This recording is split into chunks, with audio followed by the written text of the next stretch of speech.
We want to quit because it's hard and we want it to be easy.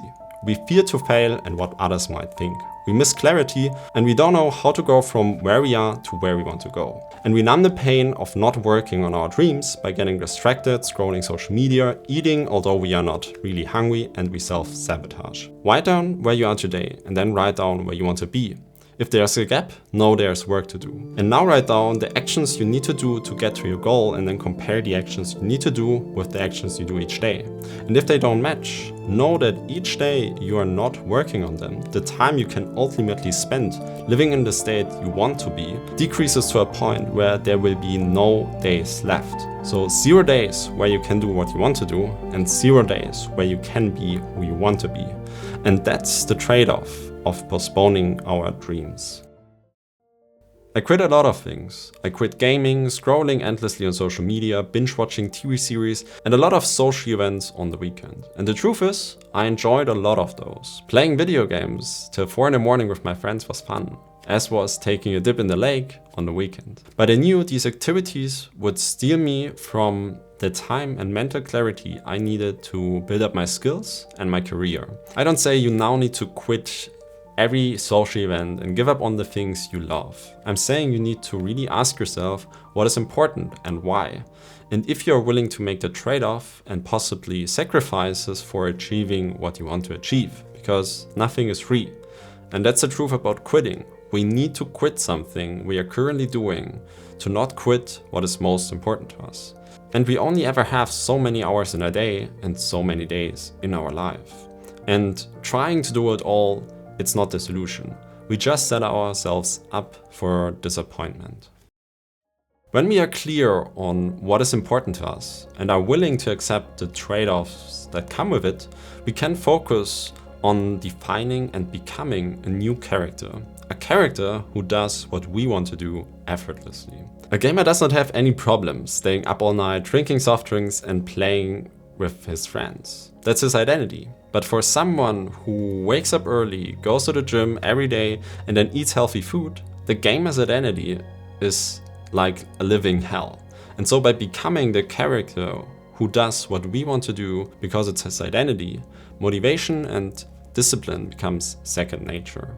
And so how do we define this character?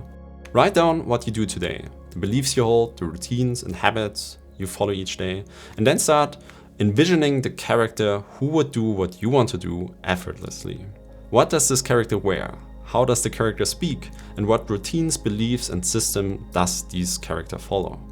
If you're not completely sure yet what these routines, beliefs and systems are, start consuming content like books, videos, or follow people online who do what you want to do and learn the patterns of their life. And it's okay to not have full clarity yet, because clarity comes with time and attention spent on sharpening our ideas and the beliefs. So start with what you know and then refine it over time. And you might ask yourself, why do I need to change now my character? I just want to do X and don't quit doing it. Exactly. Because by working on and altering our character, we change our very existence. We change how we think and therefore how we will act by default. And that's what we want. Because when we act on default in a way that is aligned with what we want to do anyways, motivation and discipline becomes second nature. On the other hand, when we act against our identity, work will become incredibly hard. We will be in a constant battle between the person we are in our head and the actions we need to perform. And if you now say, no, I don't want to change, I just want to stay who I am.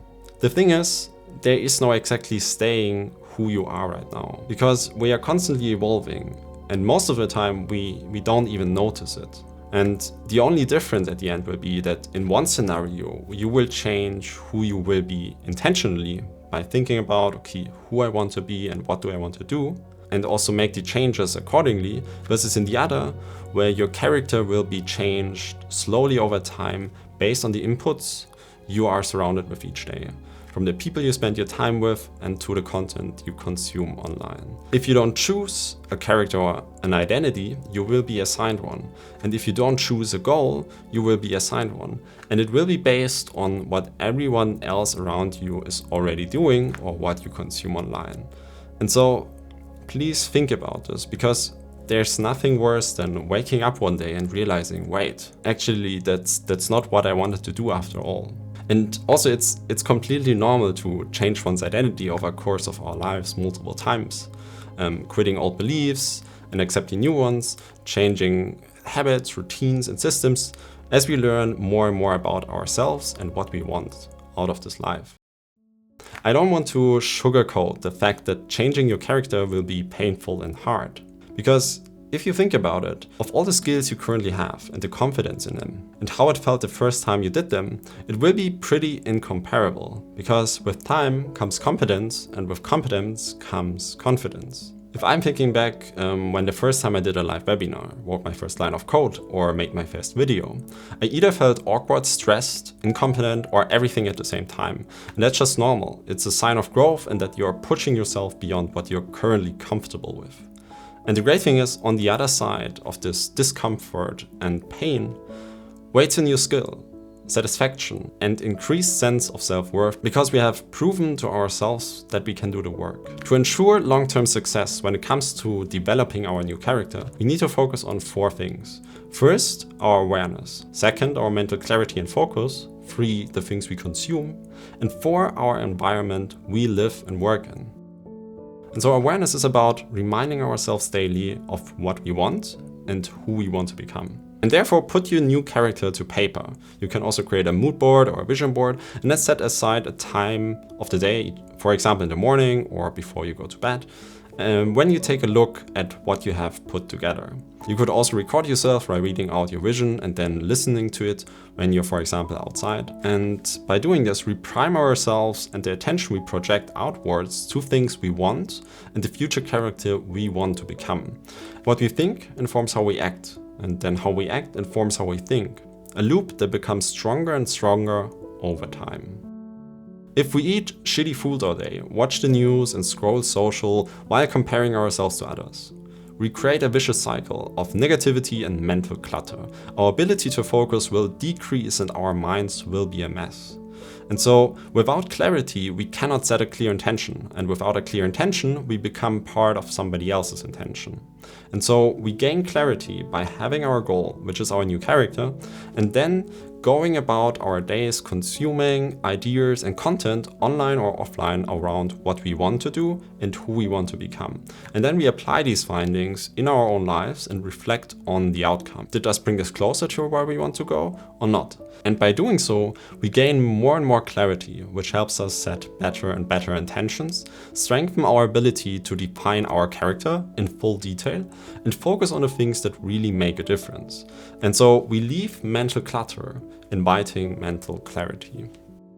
We are what we consume. And that's why we need to change what we consume towards something that supports us in developing our dream character. For example, when I want to go into business, I consume content about how to build a business. If I want to become a better writer, I consume content on how to become a better writer. So start looking for podcasts, YouTube channels, blogs, and courses that will help you understand more about who you want to become. And then when applied and reflected upon, this knowledge helps us gain clarity, refine our character, and focus on what's most important. We are the average person of the 5 people we spend our most time with. But it's not only the people we spend our time with, it's also our physical environment where we live and spend our time, which will either be a support or a hurdle for the character we want to become. And so as I gained clarity on what my new character is, I knew what needed to change. I sold my TV, Xbox, and everything else that was distracting me from becoming who I wanted to be. I redesigned my room in a way that set my desk in focus and my books, and with that, every time I entered the room, I saw the desk and it reminded me of what I wanted to do and what I wanted to achieve.